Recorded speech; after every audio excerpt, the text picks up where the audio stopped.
Welcome to Flat Earth Debate, Uncut and After Show. I'm your host Nathan Oakley, and if you are new to this channel, or you've not done so already, then be sure to subscribe, hit the bell notification icon and join button if you'd like to become a Nathan Oakley 1980 channel member and keep up to date with the Flat Earth Debate. If you would like to support the channel, there is a super chat that runs alongside each of these shows while they are premiering. There's also a PayPal, Patreon, and crypto link in the info box below the video.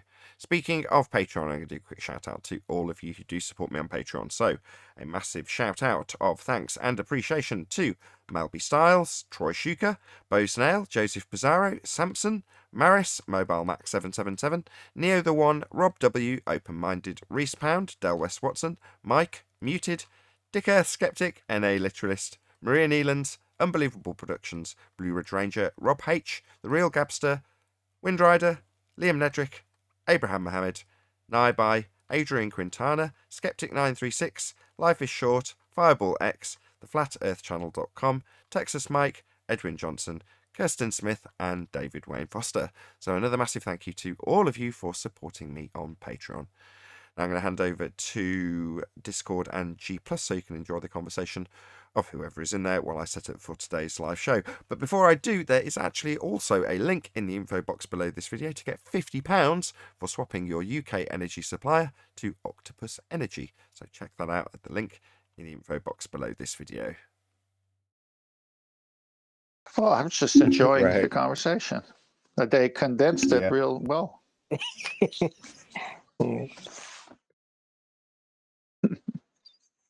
Get them on sound calls and it's all over. Band, you say? Hey, Nathan, have you heard that song I made? I threw your name in there about gravity going down, boom, boom, Nathan Oakley. It's pretty funny. A pretty funny bar setup. A troll video, I think I've seen. If you've seen my comment in it, then yes, I have. Yeah, I don't know if you had or not comment on it yet. I haven't heard it. What's this song? Where can we hear it? On my YouTube. It's funny. I mean, I can just say the lines and see if you can understand it. Sure. If you don't mind. Yeah, feel free. I say, gravity goes down, boom, boom, Nathan Oakley. Gravity has a new dance, the hokey pokey. Turns itself about, yeah, okie dokie. Because the double speak always meet when you want to tell your story. You know how the double speak, they say gravity holds gases down? It's funny. You have to hear the whole thing. Yeah, now I want to hear it. Now I definitely want to hear it, yeah. Is it? Yeah, I'm going to throw it in the Yes, if you can throw it in. Yeah, that'd be perfect. Epic. Yeah, I'll definitely check it out. Thank you. Well, yeah, I threw your picture in there too. I got it off, what was it? Vibe or something like that? A while ago, you did a video. I mean, I did an interview, right? And that was the only photo that popped up of you. Now I couldn't find nothing on you on Facebook or YouTube, so I could have screenshot one, but I like how you were holding your arm up, so I was like, okay, that would fit with it. Probably the thumbnail from Vice then, with me like dabbing. Yes, Vice. Yeah, that one.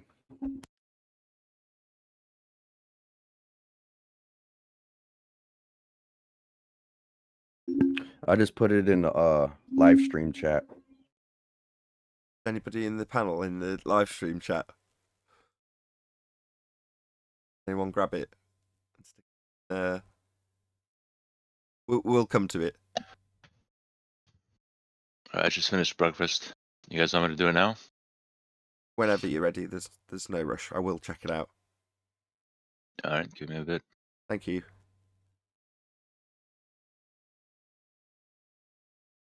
I think you'll get a kick out of it, especially that part. You'll laugh because the hokey pokey part. I think it's funny. My wife laughed. She was like, "Oh my gosh, you're silly." One of those things that I like about this community the most. It inspires people to do things like that. Oh, definitely, dude. Chocolate's not here, but he's a perfect example of that because he's like, oh, I would never intended to be debating this stuff daily. It's like, well, you're about as concise as it gets now in terms of your summary of any argument that's taking place. But he had no intention of doing this. He's just felt inspired to, and then sort of fallen into it, which is great. Well, you gotta think, dude. You and QE, there's a couple others. You guys put a big impact on when it comes to flat Earth. You gotta think, if it wasn't for you guys, like, certain things wouldn't been known. I mean, I suppose some people would probably eventually it would have went to somebody else or however, but still, man, I mean, you gotta think you guys made a big impact when it comes to the science community in general. I agree with that, and I don't think anybody else would have picked it up. I think those two are the heavyweights here. Yeah. I'm just saying by chance, I guess. Supposedly we can speculate. Nathan? Yeah, thank you very much, Righteous. I'll play a bit of it now. Right. They just can't handle it. Think of the innocent, you're explaining a little bit. You just can't lie to them. Think we will jump ship and school down, boom, boom. Nathan Oakley. Gravity has a new dance, a hokey pokey. Turn yourself about, I love it. hokey dokey. So don't speak, always speak when you. Cool. I'll have a look. I'll have a full listen to it at a later stage, but I'll stick the link into the live stream chat so that people can pick it up when the show That sounds good. It does sound good. I like it. Yeah. Thanks, I appreciate it. It was just a little run through. I eventually want to now that I have purchased some beats, I will definitely make a way better one. Do something different. Anticipation. Always move forward. Don't look back. Don't polish that one. Definitely. It's all good. Thank you very much. I'm enjoying. I'm looking forward to checking it out properly.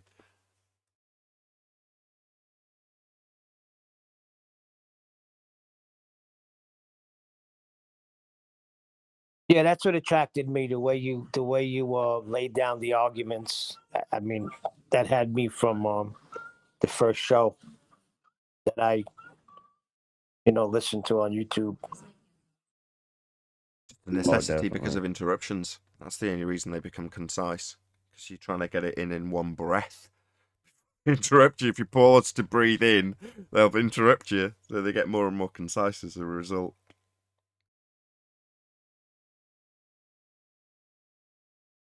Okay, so Nathan, question: how does radio waves prove a globe? I know you don't believe it. Okay, but this is amazing to me. How does radio waves propagation okay, so I talk to Fight the Flat Earth constantly. This guy comes to me all the time. Radio propagation is excellent evidence for the globe. This is amazing. They believe this stuff. I don't know, but I would assume that they'll assume a spherical surface and that the radio waves bend around it. That's what they always do. I honestly don't know, though. Right, but this is the thing. This is not the argument we're having. He's claiming that radio propagation proves the center, the core of a globe. Now, just assume it. I would argue the opposite, that, you've got point-to-point transmission for things that wouldn't be possible if there was a curved Earth in the way. And I've got an example of that. So a radio engineer called Robin Poe described her time in the forces, and she was out in an area of Italy, an area called Ferrari, where they make Ferraris, and she was linking up relay towers. Now, the book says that they have to be every, I can't remember the exact distance she said, but let's just keep it easy. So let's say it's 20 miles. That's how far apart the relays have to be so the curve of the Earth doesn't get in the way. Of course, right? They need line of sight for these antennas to work, or these transceivers to work. So she's trying to point this antenna or this transceiver at the last relay. There's stuff in the way. She can't get line of sight with it. She can't get a decent signal. So just for kicks and giggles, she points it back at the original antenna, which is 115 miles away. And she gets a perfect line of sight and gets a perfect reception. So she's like, oh, this is brilliant. So she calls headquarters and says, it's working. Now, little does she know that this deviation from the book has got all sorts of bigwigs coming down to meet with her and meet with the powers that should not be above her to tell her, get this taken down immediately. And that's precisely what they do. So her boss has had a word with, and her boss comes to her and tells her, get this down. And she says, well, why? She says, I don't like it. What do you mean you don't like it? She says, take it down. It's not done by the book. I don't like it. So she had to take it down and figure a way of getting the relay to work. Now, she told that story on Flat Earth UK number, I can't remember if it's 6 or 5, something like that. One of the very, very early shows I did. But it was my question to every guest was, how did you find out? And for her, it was reminiscing about that when she came to the subject in more recent times. So in 2014 or whatever it was back then, she came across the subject and instantly remembered that experience, which made no sense to her at the time. And it wasn't phrased or positioned in any way that was to deny that the Earth was spherical or that what she'd achieved was a flat Earth proof. She just didn't give it a second thought in that regard until recently. And then she detailed that, and obviously she said, well, I already knew at some conscious level to some degree, and now I obviously hold that as my proof, because it is. That stuff only works with line of sight, and I got line of sight 115 miles. That's simply not possible if there's an Earth curve physical geometric sphere edge horizon in the way. There wasn't. Oh, interesting stuff there, man. I was trying to keep up. I was writing this stuff down. I ain't gonna lie. Yeah, that's amazing. Yeah, check out it's Robin Poe. definitely If you type in Flat Earth UK Robin Poe, you'll find your way to the interview with her, and she details it. Problem I had when my mother pointed this out after that very interview. She was like, you got to the conclusion point, so she's detailed that to me, but she doesn't explicitly say proving the Earth is flat. She just sort of laughs. So she gives her example. Well, I got a connection at 115 miles. And that's kind of where it ended. And she didn't explicitly say, because nothing's got in the way to block my line of sight, Earth is flat. So I was criticised by my mother over that interview. It's like, you should have said it. My mum's not even a flat earther. She's criticising my... She's a name? She knows how to close the sale. But she was just saying it wasn't made explicitly clear. So she got a 115-mile connection. What does that mean? You're like, well, that means that there's nothing in the way. She's like, well, that wasn't said. I was like, okay, my bad. It's like, yeah, you're right. It's not enough to imply these things. And that really did stick with me after she said that to me. Because Good old mom. Go on. How do you spell her name? How's it spelled? I mean, Poe. Robin, Robin. I think her name is spelt the male way. Okay, Robin. Poe? Yeah, Poe. When I looked into the Loran system in World War II, I believe, during the day from the Atlantic coast of United States, it could work 750 miles very well. And at night, it reached over 1,400 miles looking towards the east for enemy ships and all kinds of stuff. So where's the curve in the way of that? Yeah, there isn't any. They assumed that the horizon, a point where your view got limited by the aperture you were viewing it with, they assumed that was a physical obstruction. It isn't.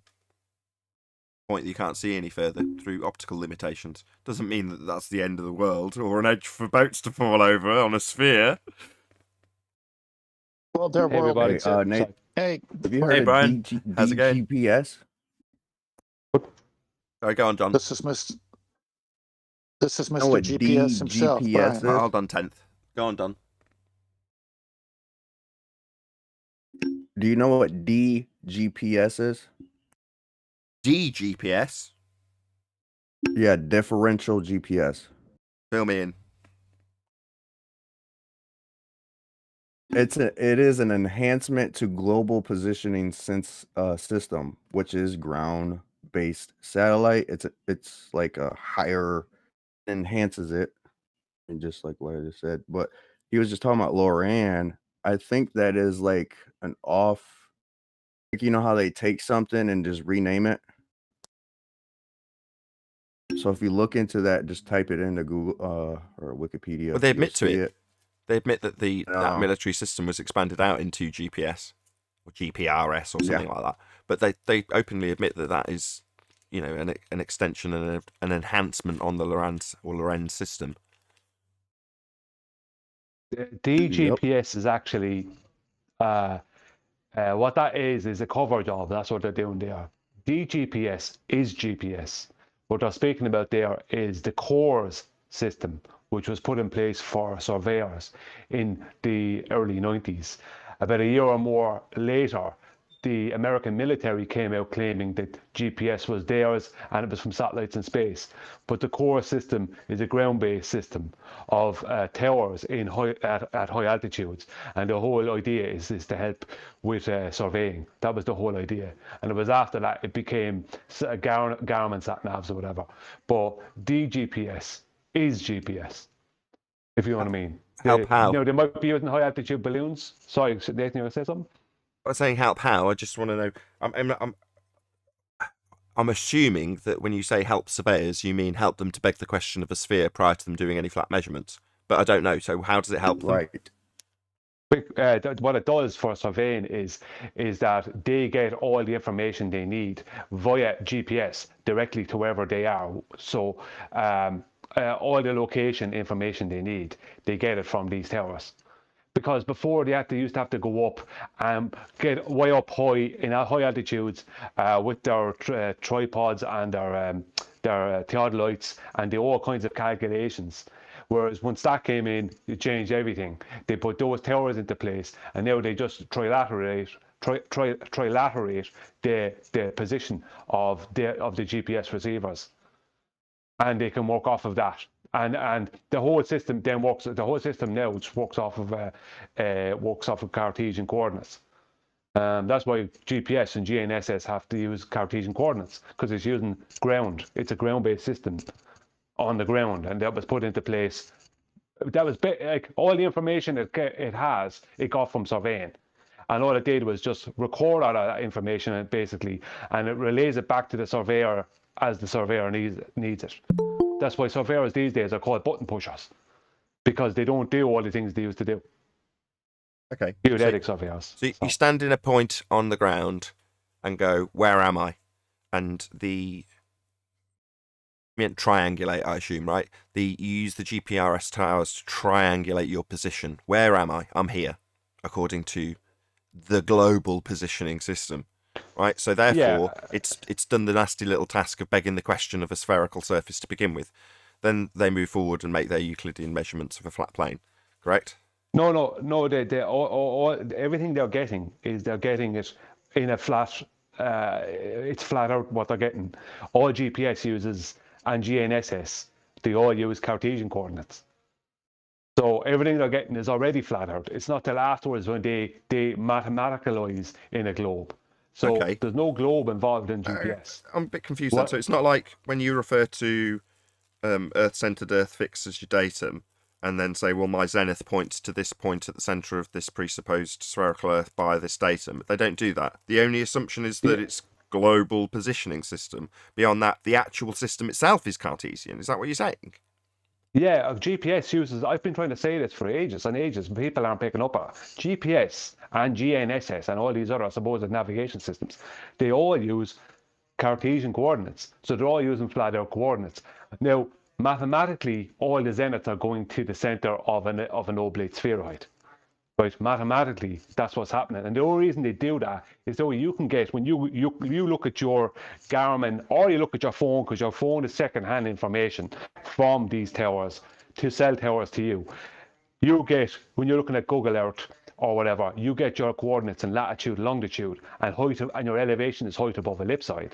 But the original raw coordinates from GPS are Cartesian, not latitude, longitude. It's a mathematical thing where they have it built into the system, where when you look for your coordinates on Google Earth, you get it in latitude and longitude. Let me get this straight. Height above ellipsoid. I knew it was a convoluted gaggle screw. That's how it's got to be with the maps, right? But so you're taking Cartesian coordinates. You're then giving yourself a longitude and latitude position to assume a spherical surface. But that point itself is only in reference to the model in terms of its longitude and latitude position, which you get from the original reference, which is in Google Earth Cartesian. So, in other words, you're taking a flat map with flat measurements, assuming a position in a spherical depiction based on longitude and latitude, so that then you can work on the flat surface that you're actually dealing with. So it's 2 steps from the flat Earth, 1 step from the globe, but in reality what you're actually using, and I use this as an example, they're demonstrating it as flat, and it's measured as flat. There's no elevation changes, there's no drop, there's no curve, because presumably, as you're pointing out, it is actually Cartesian to begin with. There isn't any drop. Yeah, it starts off as Cartesian. It all starts off, all GPS, GNS, it's all giving you Cartesian. It's just when you get it, it's after being mathematically converted. So when you get it on your Google Earth or whatever, your coordinates have been mathematically converted from Cartesian, because GPS uses Cartesian. It uses flat Earth all the time. But they use the ECEF system, where it brings the zenith to the center of a pre-assumed oblate spheroid, but that's only so it can mathematically give you your latitude and longitude, because latitude and longitude is not real. It's only real for navigation of the sky. It's not real for the surface of the Earth, because we don't live on a globe. The whole thing is a big convoluted mess.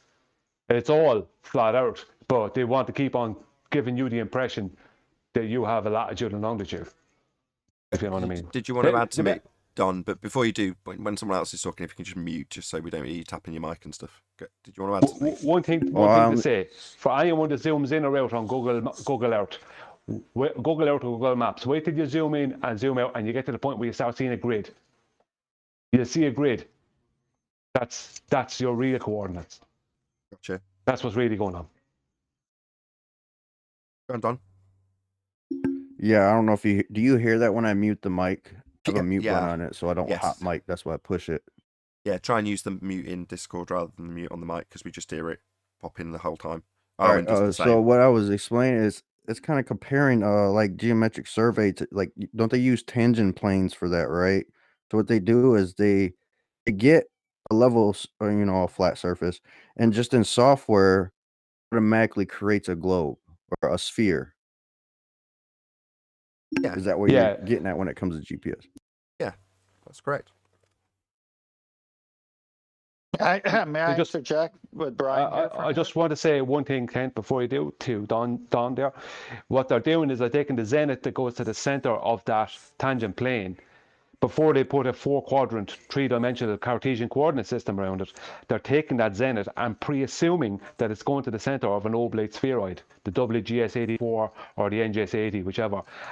And then that's the mathematical conversion, because they couldn't put all those flat places on a globe, you know, of similar dimension. It just doesn't work. Sorry, Tim.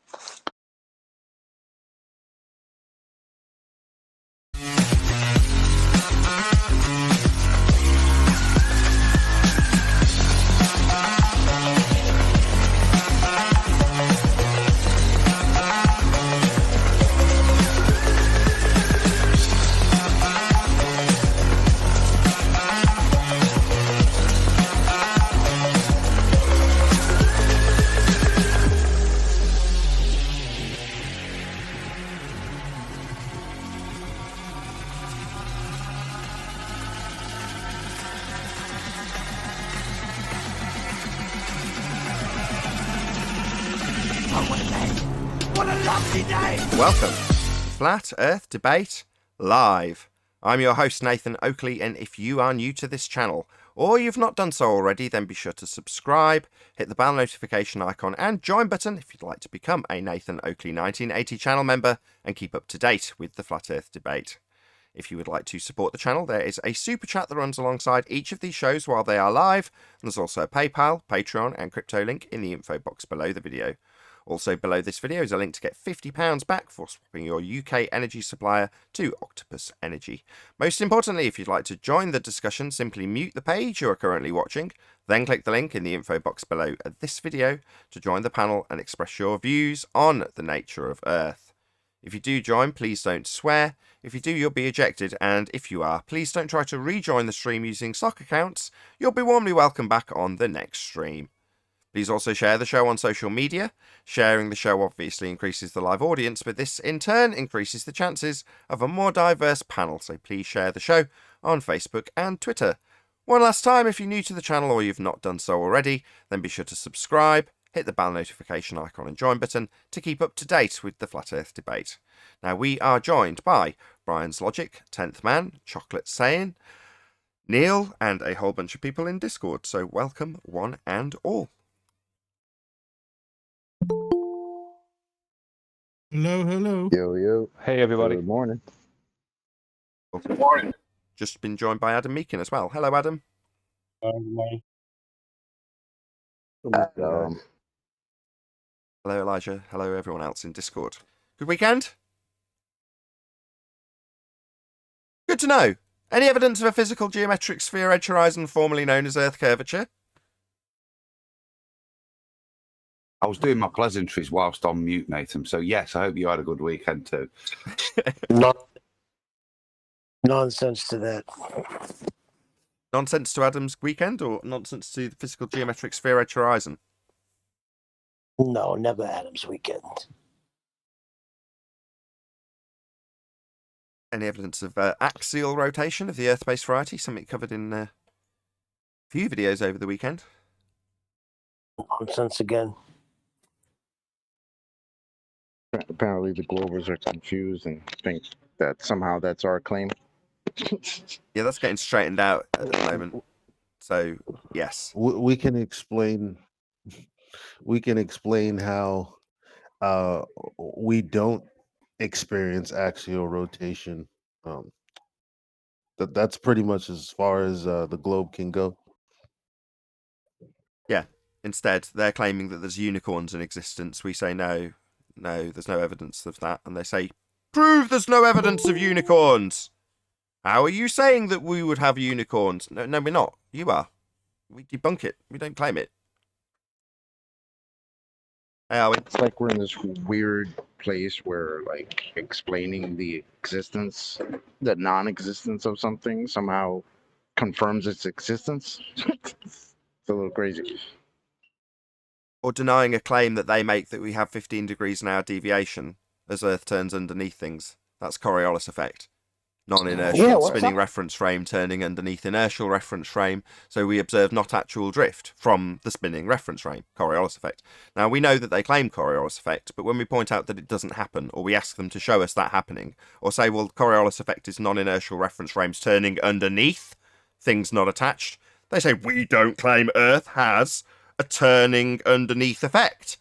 You go, well, that's what Coriolis effect is. You don't understand what Coriolis is. Show us why you claim Earth should have things turning underneath. It's like, no, that's your claim that doesn't happen. Not for us to prove that you claim it. You absolutely do claim Coriolis effect. We just show it doesn't happen, and then suddenly it becomes the burden for us to prove that the globe claims it for the fundy that's had it demolished. Which comes after like 3-4 years of them arguing this point. Like, like have they fallen that far gone? Have they gotten that far, like, just down the cliff? I mean, what's going on, man? Try to get a grip. It's the old It's bait and 2021. switch. I used to think that, Neil. I've changed my mind. I used to think bait and switch. They want you to argue the toss about Earth turning underneath so they can deny it and then have you detail how they argue Earth should turn underneath, because then you're effectively putting their argument forward for them. I thought that was what was happening. Too complicated for the mere mortals that come here, if you ask me. What's more likely? That they're convoluting the position of Earth turning underneath to cause Coriolis effect with a claim that Earth doesn't have drift and travels with the atmosphere in violation of the first law of thermodynamics, because they want us to argue their position for them as we detail the actual globe claim, that's Coriolis effect and Earth turning underneath stuff to cause not actual drift, or that they're just in cognitive dissonance and holding two positions simultaneously. Position number one, we have Coriolis effect. That's Earth turning underneath things not attached, and us watching them seem to drift when they're not. That's because we're turning underneath them, that's what Coriolis is. But when it's shown not to happen by a flat earther, go, we don't claim Earth should turn underneath. That's just holding two positions simultaneously. It's just cognitive dissonance. And from here on forward, I'm going to relinquish myself of that bait and switch, or they're trying to introduce an argument where I have to actually put forward the globe argument on their behalf. No, they're not clever enough to do any of that. They're just holding two positions at the same time. Earth does turn underneath to cause drift. Earth doesn't turn underneath, it travels with the atmosphere. That's just two positions held simultaneously. Right. Yeah. Wouldn't there be a difference too at like 30 to 40,000 feet in altitude as well? So you should be able to detect that because the gradient is thinner. No. If you've got Apparently, Coriolis you don't have effect, to go no. that high. You Let me could just detect explain for it the guy from who a asked. football. For the guy who asked, right? No. Coriolis effect is an observation of things seeming to drift. So when you say, well, shouldn't there be a great effect as you go up? Well, no. You're observing something that looks like it's drifting because you're turning underneath it, and that's it. So in terms of, well, does the projectile speed up, slow down, etc. when it raises in altitude, lowers, changes position on a non-inertial turning reference frame? None of those things matter. The only thing that matters is that you observe it as you turn underneath it. Well, as you turn underneath it, the effect that induces, or that you observe, is not actual deflection. In other words, it looks like a drone that hovers flies away from you on a roundabout. Well, you're moving away from it. You're turning underneath it. That's Coriolis effect. Likewise, on an Earth that's turning, it is claimed by you, globeheads. Don't be Simon Dan in this scenario and suddenly think this is my claim, right? It is claimed by the globe that it has Coriolis effect, meaning the following. You are claimed to stand on a turning Earth and see things seem to drift because you turn underneath them. Now, that's not my claim. Don't now challenge me to prove these reference frames I've detailed. The globe claims are real, but we don't see the effect of. We point out that we don't see that effect. We're not turning underneath anything. That's not an effect we observe. So don't now make it our claim, because it isn't. We pummel it, you claim it. Don't come here telling us, show us that we claim Earth turns underneath. Yeah, that's Coriolis effect, friends. You don't have to like it. You claim it, we don't. Right, that's what I was meaning, because they claim lockstep. And I said, well, how is that? You would see the difference in an airplane on Earth. Yeah, that's not Coriolis, though. Go on, Chocolate. Exactly. Go on, Chocolate. If they're claiming lockstep, they're claiming no Coriolis then. But that's the claim, that they have Coriolis. That would be two reference frames, man. So they already killed their argument right there. You say to them, look, planes aren't having their flight time shortened. Earth's not turning underneath them for us to observe them seem to drift as we turn underneath them. That's not happening. And they go, we wouldn't expect to see drift. So they simultaneously hold two positions simultaneously. They don't have an effect. They don't have Earth turning underneath anything. They assume it happens and will occasionally give an example with things like a football or a sniper's bullet in the air for a few seconds, as they absolutely assert that Earth is turning underneath it. But then when you say, well, Earth would turn underneath an airplane, it's also in the air, it's also left the ground. They argue for why we wouldn't see 15 degrees an hour drift. Just cognitive dissonance. You can't hold both positions simultaneously, but they do when we show it doesn't happen. But for clarity, the globe claims Coriolis effect. That's the claim. It just doesn't happen. When we point out it doesn't happen, they, on the globe side, tell us, prove we claim Coriolis. That's what they tell us. They drift. Nah, they travel together. They don't drift. Well, you're claiming Coriolis, that's drift. No, they travel together. Let's argue about how they don't drift. Because they're holding both positions. It's just that simple. But see, the thing about the Globers is they are actually not arguing for the Coriolis effect. They're arguing for what we know as Globiolis. Because in their Globiolis, the Earth is turning underneath things, but it's also not turning underneath things. So they can show that the Earth turned underneath something mathematically when it suits them. But we'd never see this happening. It's that kind of a big convoluted mess, because it was pointed out a few decades ago that we don't observe the Coriolis effect, so they mutated the whole thing. But the Globers are actually arguing for blue when we're arguing for red for the past several years. Whereas they think they're arguing for red, but they don't realize they're arguing for blue. If you don't understand what I mean. They're completely convoluted and messed up. They don't know what the Coriolis effect is, so they're arguing for something completely different that has no relevance in reality. It's purely That's the mathematical. word I was using. That was Yeah, the they word I call was it gonna use. conservation of angular momentum. But it's not. Coriolis It's effect. not That's even not the conservation of Coriolis. angular momentum, Rams. That sounds like blah blah blah excuse why we don't see this effect. That's actually our claim that we do see. That's Yeah. all that sounds like. Their claim, let's get it clear, their claim is we do have drift. What's drift? Well, one thing drifting away from another. Well, in this instance, with an example of a hovering drone on a roundabout, you move away from it because you're turning underneath it on a roundabout. Well, that's drift. You moving away from it. So we should be moving away from stuff that's not attached to the Earth. That's their claim. Now, when we go, look, Earth's not moving away from an aeroplane in the air. They go, we wouldn't expect to. Why would you think we've got 15 degrees an hour Coriolis effect? Whatever gave you that idea? We don't see drift. They're travelling together. No drift. You go, what happened to the 15 degrees an hour drift? We wouldn't expect to see it. Prove to me we say we should. No, you do. You say Earth has Coriolis effect. That's drift. Nah, drift is them moving together. What? That's what we get. Just two positions held simultaneously. Any more to add on Coriolis effect before we move on? Yeah. Drift.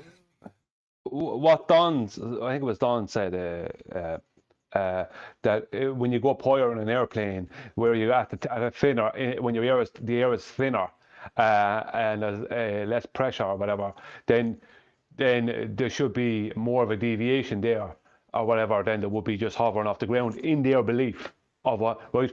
But they will just say then, oh no, you have to go right up into space, you know, this kind of thing. So they can never support their claim, ever. Their claim is purely mathematical. They can never support it because their claim is not real. So all you could ever support it with is maths and diagrams. That's all. Yeah. Bottom line, they claim Coriolis. Show us it happening. Show us things on Earth drifting away from one another because Earth's turning underneath, because that's what Coriolis is. Neil deGrasse Tyson asserts that that's what happens as a ball gets kicked from the field to make a goal. He says Earth turns underneath it. That's what causes the not actual deflection he said he saw from the stands. Because he's turning underneath the ball, it looks like it curves and goes through the goal. Well, that's Earth turning underneath the football. Exactly as claimed, that's Coriolis effect. Or snipers that have to lead their target because according to the fundies, they say Earth turns underneath the bullet. Until you point out that it doesn't turn underneath a drone, doesn't turn underneath a helicopter, doesn't turn underneath a hot air balloon, doesn't turn underneath an aeroplane, doesn't turn underneath you if you jump up and down, doesn't turn underneath anything that's in the air for a significant period, and they suddenly hold the other position. We shouldn't see 15 degrees an hour deviation. In fact, they'll go as far as Simon Dan and tell me that you and your reference frames are ruined. I don't have any reference frames to claim. Coriolis requires 2 of them. You need to prove they actually happen. And when we show they don't, you're going to tell us the reference frames are debunked? Well, wonderful, because you need them to claim that we've got drift that we don't see. Adam, did you want to present something? Well, they have a myriad of ways to not actually answer the question, and that's why we can still, have hours upon hours of debate because we allow them to answer questions that we've never asked. Like what Brian just said, like all they do is convolute the argument. Because you ask them, okay, there's a rotating platform that you're standing under that's curved, and we don't see any deviation. They don't ever actually address that point. They'll just say no, and no is sort of a way to reset the conversation, and then they'll answer a question that you've never asked. Same thing with the black swan. You want to keep them on the horizon. Yeah, but refraction. Yeah, but the everything else other than the actual argument. I'm getting tired of it. Yeah, they're a shape-shifting moving target. I like the refraction though. That's a concession to the argument. So yeah, keep saying refraction, Globers. Well, this fits under one of the symptoms. So Adam's got them up on screen now. That would be a feeble attempt at distraction. And see, we did this for Christmas, didn't we? But it still holds very true. That's why I put it up as you were describing the attempts they're all summarised nice and neatly as common symptoms of Coriolis virus. So The one on the toilet's great, man. That's what this one is. A feeble attempt at distraction. Ask you a question about something that's unrelated. new normal reversal is to assert that you've got Coriolis effect. What's Coriolis effect? On a turning Earth, it's 15 degrees an hour deviation as Earth turns underneath things in the inertial reference frame that have left the non-inertial spinning reference frame you're observing them from, to cause not actual deflection. That would be things drifting away from you. Not because a drone can hover at 1,000 miles an hour does it drift away from you at 1,000 miles an hour, because on the equator it's claimed Earth turns underneath things not attached at 1,000 miles an hour. Now that effect doesn't happen, and when you point out as a flat earther to a globehead that does not happen, they will tell you that we wouldn't expect to see drift. That's new normal reversal. And when you point out that, well, Neil deGrasse Tyson says Earth turned underneath a football to make a field goal, they say, no, the priest's wrong. Earth and atmosphere move together, no 15 degrees an hour Coriolis effect. Tyson's wrong. That would be globe blasphemy, or doctoral denial of globe priests. Just on what Rams said there earlier, Rams, I know they claim that what they're claiming as the Coriolis effect is the conservation of angular momentum.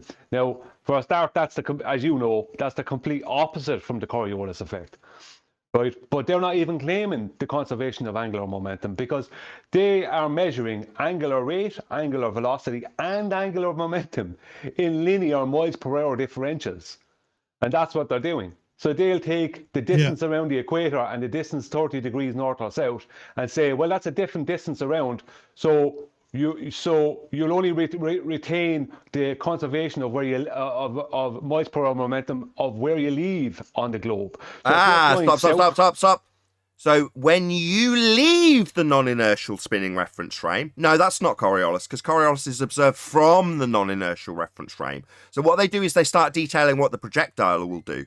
It's nothing to do with what the projectile will do, because you observe Coriolis as you spin underneath things. It's the only way to get Coriolis. You attached and turning underneath. So they start detailing what the projectile's doing as it changes its linear velocity when they're describing an effect with angular momentum. Yeah, the projectile's nothing to do with it. Absolutely, unequivocally observed from a turning reference frame. If you've left it in the example while they detail the projectile, well, then you're not observing Coriolis because you're not turning underneath things anymore. Exactly. It's an observation, correct? That's what I call the okey doke. But that's what they do. That's what exactly. That's Nathan is spot. That's exactly it. As soon as you leave, they're talking about the thing that's after leaving the rotating reference frame all the time, and they're giving it a miles per hour momentum, and they're making a mathematical deviation out of that. That's all they're doing. You know who pointed that out to me? Zanuck. Yep, Zanuck. So I said you can leave an inertial and move to a non-inertial reference frame. And he's like, no, you can't. You can't leave reference frames. I'm like, I'm Miley fucking Cyrus. I can get off a pendulum. Yeah? You can change reference frames. Then he said, I can't remember if this is paraphrasing or an exact quote, Coriolis effect is only observed from the non-inertial reference frame. That's not verbatim, it might be paraphrased, but a quote from Zanuck. I was like, of course it is. To observe Coriolis, you've got to be turning underneath. When they say, no, we don't claim Earth turns underneath. It's like, that's what Coriolis is. You turning underneath. Literally all it is. He tried to confuse people by saying, well, if the ball leaves the merry-go-round, if it's still in your eyesight, then it hasn't left the reference frame. That's how he tried to confuse people. Oh, so it's still in your eyesight, it's still in your view, but it hasn't left the reference frame because it's still in your view, even though it's not attached to the non-inertial reference frame anymore. But that's when Virus came in and said he left his pants, but was still in. Well, you're screwing with the timeline a bit there. You're playing fast and loose with actually how things occurred in order. But no, and yes, he did say that. But no, not after Zanuck pointed that out. That was before Zanuck pointed out. I remember that show clearly. He stuck his foot in his mouth, and it's never been the same since. I wasn't saying in order of. I'm just saying Virus made the same claim by saying, well, I left my pants, but I'm still there in them, or whatever he said. It was like, what? That sounds like what Zanuck was trying to do. Indeed. But what the point you need to take home if you're a flat earther arguing this is, Coriolis effect can and only is observable from a turning reference frame. You want a roundabout looking at things not on the roundabout. You want a turning earth looking at things not on a turning earth. And the effect that you see because you're turning underneath them is Coriolis. The moment you get into a wrangle-dangle argument about how a projectile has speed changes as it changes latitude, who cares what the projectile's doing? Coriolis is a detailed description of what you observe things seem to do because you turn underneath them. So if you example it with a roundabout, you can say if I observe a tree from a roundabout, the tree looks like it's coming towards me and going away, coming towards me and going away. That's Coriolis effect. The not actual deflection of the tree. Now, it doesn't mean to say that if the tree had a branch low enough to dangle over the roundabout, you wouldn't smack into it. But not because the tree's coming towards you, because you're moving towards it. So to observe Coriolis in the tree, you need to be turning towards it. And the actual effect that you will observe is you smacking into it because you're turning underneath it. Not because trees' branches are the, whatever it is in Harry Potter, the Whomping Willow. No, trees don't do that. But you turning underneath them will bring you towards them or move you away from them. And likewise, that effect, called Coriolis effect, would be observable on a turning Earth. You'd launch your drone and go, no, it's zooming away 1,000 miles an hour! It's just hovering, though.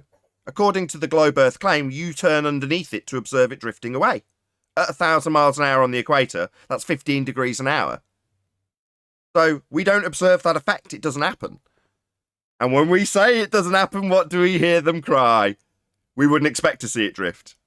Even though that's the claim that the globe Earth has to prove it's spinning. We're supposed to see drift, and we don't. So they argue about why we don't see drift, when you're supposed to see it on a turning Earth, holding both positions simultaneously. I've said that 2 or 3 times to try and round this on to the next housekeeping question. Any more on this particular subject? Then I'll plug my show that comes out at 11:15 tonight UK time. Yeah. Isn't Neil deGrasse. Go on, Elijah.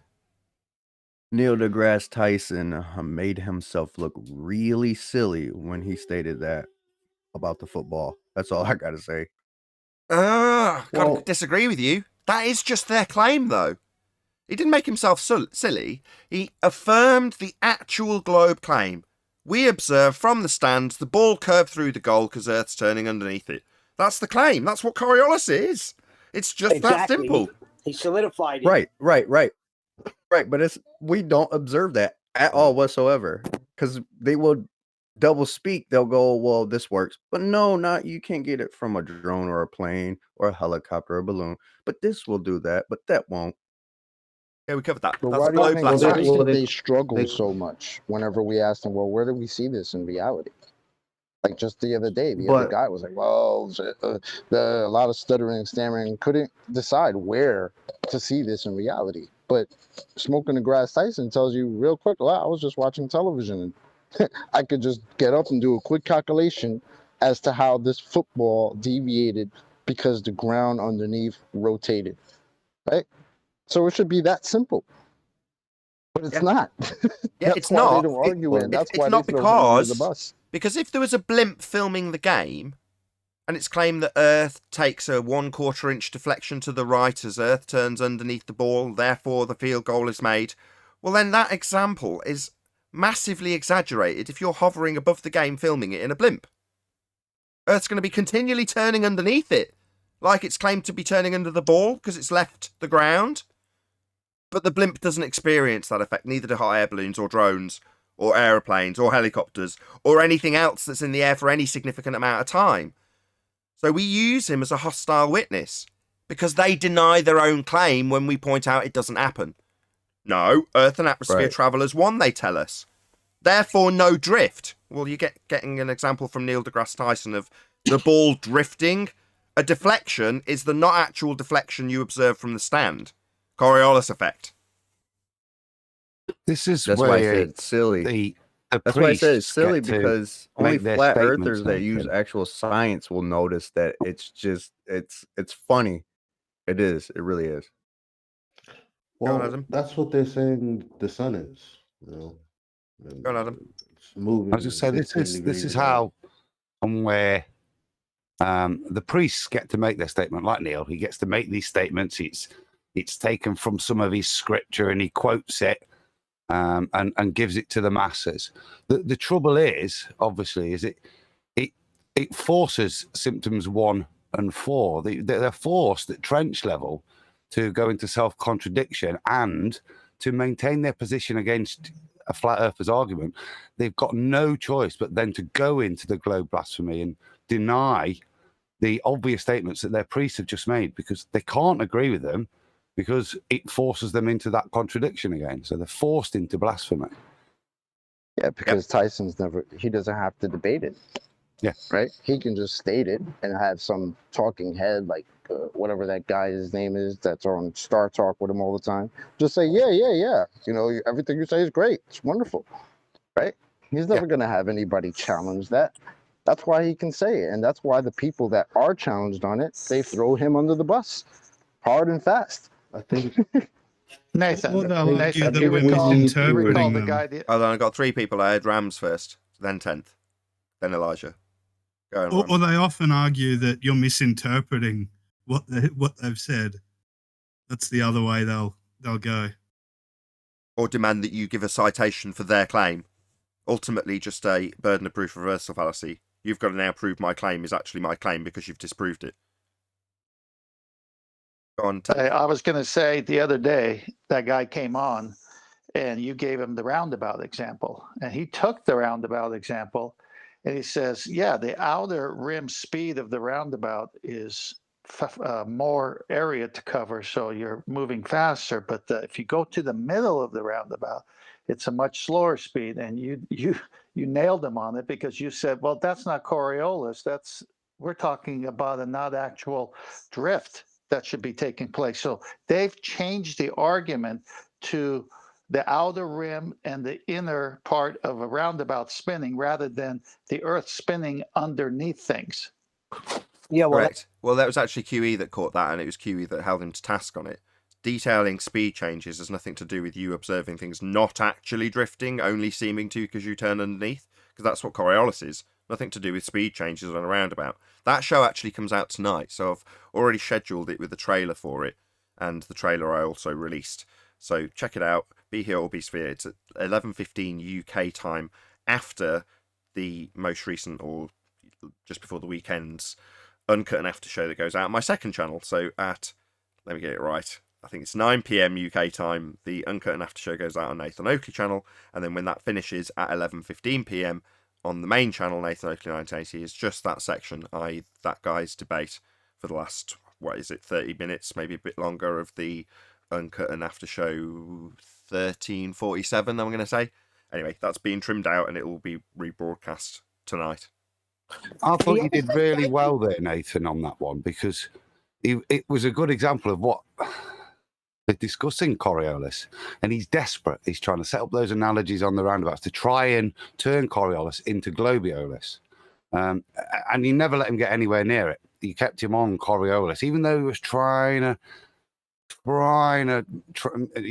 mutate it into Globiolis, so he could then have his differential nonsense. Yeah, I think it was a bit longer than half an hour, wasn't it? It was a good session. But it seemed longer because Virus started off by, kicking off and double speaking his way around the fact that he claimed Coriolis effect and then couldn't actually show it and had to double speak his way around it. So that went on for about 20 minutes. And then the guy followed up after a virus. He's like, what's being talked about here? What's being claimed? He's like, immediately launches into establishing what we understand the claim is of Earth and it having drift. It's like, why are we detailing our understanding of your claim? Why aren't you just showing it us?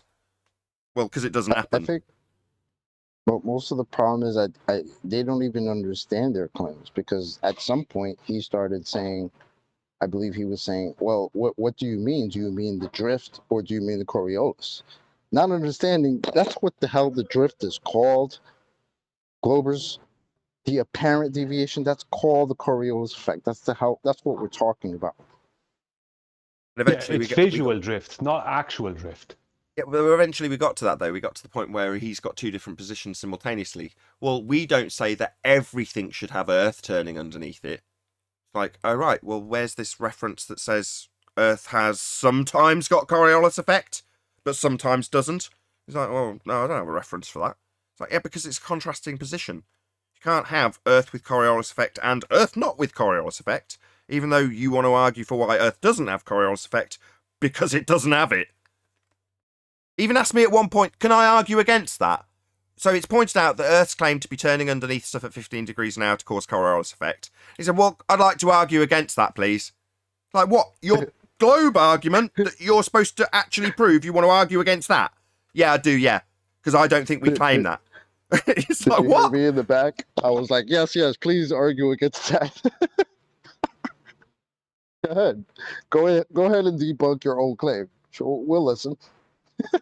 It's an interesting fact that when that happens, someone says, yeah, but your Army field manuals that you state, you have to adjust for Earth turning underneath the military round that's being fired. So what are you arguing against?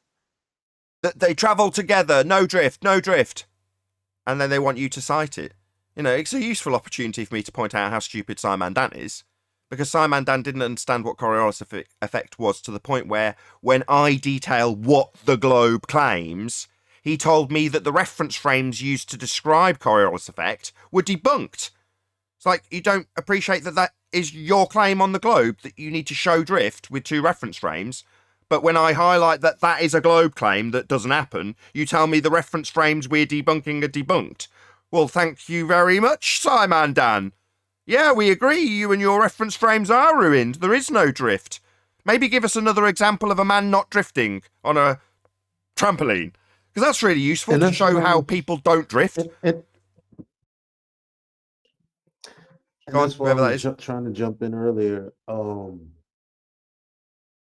People don't realize what the people here in the trench level is actually saying. Like, because they're saying that the earth is moving, but the reason that we don't experience it, because here on earth, including the atmosphere, up into wherever people believes it ends, is actually moving with the earth. So like, if you have a drone that's hovering over the earth, it's actually also traveling with the earth, even though it doesn't appear to be doing anything at all.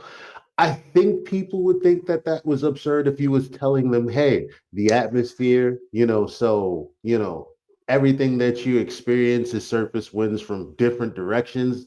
How could that be happening when you think that for some reason, gas, which has no intermolecular bonds, is just traveling with something that's spinning forever? Why? And meanwhile, if they're travelling together, they're not drifting apart. Well, this is where Rumpus came in and said, when you're in a train going 80 miles an hour, a closed system, is that what you believe the Earth is? They're in trouble. Sorry, Nick. No, go on. Okay, thanks. Sorry, I didn't mean to cut on the end there.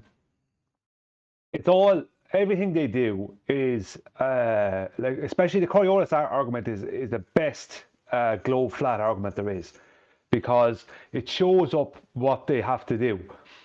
They have to convolute not only the actual Coriolis effect, but the conservation of angular momentum, and do everything they can mathematically possible to not concede that we don't observe the Coriolis effect. They have to do their best to come up with a whole completely different version of this, and that's actually globiolis.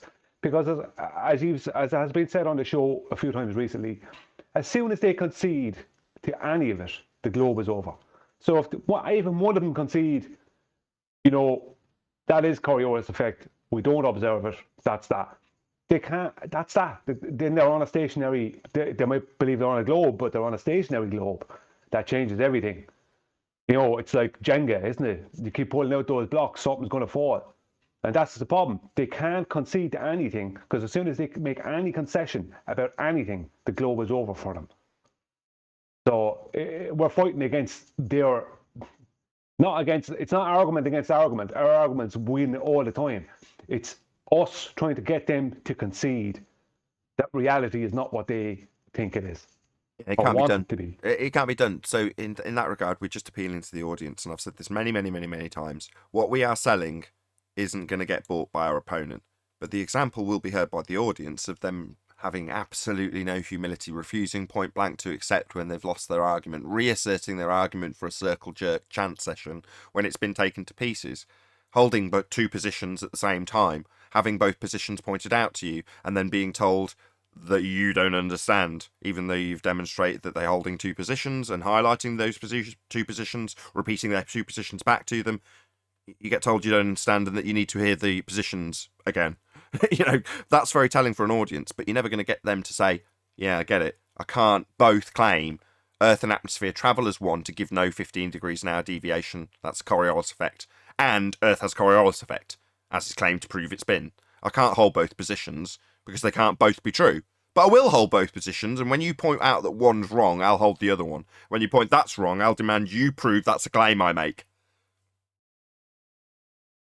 Yeah, because concession means concession. Once they concede to anything that we put forward, especially in the housekeeping questions, even one concession from any of them on that, and their whole world starts to crumble immediately. Well, the world they believe they're on. I thought concession was snacks in the back. Yeah, Yep. that's what we have to All say to them, that but they won't accept it. But like I say, those words aren't for that person, they're for the audience. Sounds a lot like we've never seen the geometric horizon. Yeah, another position held simultaneously, that you have fundies demanding that you don't understand refraction, 7/6 of a presupposed radius value that we've debunked with the black swan if you can't derive an R value from a physical horizon because you're claiming it's refracted. Yeah, we understand. And we point that out, and they tell us that we don't understand. That it's refracted. Non-physical. I like it. I like watching their cognitive pain because it is so telling for the audience. I was going to say entertaining, but I find it far more educational than entertaining. When I listen back to the shows, I think, yeah, that's got more concise. I want this argument to be shorter. Well, what they do is they go to other channels and start slipping in the 7/6R there, and they slip it in very subtly. And what they'll do is they try and fight arguments that are happening on this channel over there with what's the term, Nathan, where there's like little messages being given to people, or but they don't know the message. It's like done through advertising. What's the term for that, Nathan? Subliminal Subliminal. messaging. Subliminal? Yeah, subliminal. Yeah. They actually use that. I've heard some of the barrel ballers use that on other channels, saying little things just every time this particular argument comes up. 2 or 3 of them will say the same kind of thing, or will say a couple of words, and it's all trying to get into people's heads. It's like a little subliminal thing against the arguments that are happening on this channel. I think it's more of a foundational issue. They come here, and we don't put up with begging the question whatsoever. And the whole globe, any claim from the globe is first based on begging the question. So they come here, they get slaughtered. They go to these other channels where they do put up with begging the question, and they get a little bit of life, and their pulse starts, working, and they get a heartbeat there. But when they come here, they get pummeled. Yes, but what happens is they slip it in nice subtle, sometimes on these other channels, and they do it at a time when the emotions are high, so it's not noticed. So people end up arguing the very thing they want people to argue, without people even realizing that the 7/6R, let's say, for instance, has been slipped in there, and that they're actually arguing within a begging the question fallacy. They actually don't even realize it because the person does it. Rumpus will do it, Ruhif, all these people will do it, and they'll do it subtly, and it's timed. It's timed when they do it. So the argument goes down the pathway they want it to go, where they always have a chance. Well, they have to do that because it's too much pain. The cognitive dissonance that they get to meet here on this show is so much pain. They need to go and alleviate that pain. So they subliminally do the begging the question. The other stations fall for it. And now they're talking everything except the thing that caused the pain. So it's a little relief. It's a little ibuprofen for the ballers to do that, I think. Well, I actually heard something. There was an argument being made on one of the channels there recently, and I heard the argument was actually taken apart by optical drop, but nobody talked about optical drop. But one of the ballers, I won't say which one of the well-known ballers, slipped in, and it's nothing to do with parallel, which is the very thing that causes optical drop, right? And they slipped it in without anyone even mentioning optical drop. They slipped it in. It was to do with the tightness of angle of view to the bottom of something. And they weren't even talking about that. They were trying to talk about the angular size of the thing. And the thing about it is they slipped in. It's nothing to do with the parallel. It's nothing to do with parallel. One of them slipped in. Like, it's like a little message. It's like, before anyone ever got to even argue the point of where we'll get to optical drop, in case anyone was likely to argue that, they threw in, it's nothing to do with parallel. So straight away, they're cutting the legs out from underneath an argument before it starts. Or that's their attempt, you know, that kind of thing. But that's what you and me are saying. They have to do that because they have to steer it that way in order for the begging the question to take effect. Yeah, well, let's be honest. As flat earthers, we are passionate about this, and we are more likely to get defensive and get angry before them. They are normally the cooler customers who just go around in circles. But behind the scenes, they are not cool. They act in the debate. They act like the cool customers. But all they have to do is keep going around in a circle. That's all they have to do. So it doesn't matter what words they use, as long as they keep going around in a circle. Whereas we're trying to get to the center of that circle and obliterate it. Whereas they just keep going around in a circle. So we end up coming across as more the aggressive, more the defensive, but that's because we are trying to be honest, whereas they're not trying to be honest. They're just trying to avoid. Well, I see it a little different. I see it that we're using logic and not violating logic, and they are violating logic, and they look like a fool. Yes, and I'm sure they have more sleepless nights than we have to deal with this subject. Oh, for you know what I certain. mean? But, yeah, without doubt. Yeah. But in the debate, they can sound like they're cool. Go on. I was just gonna say I sleep like a baby.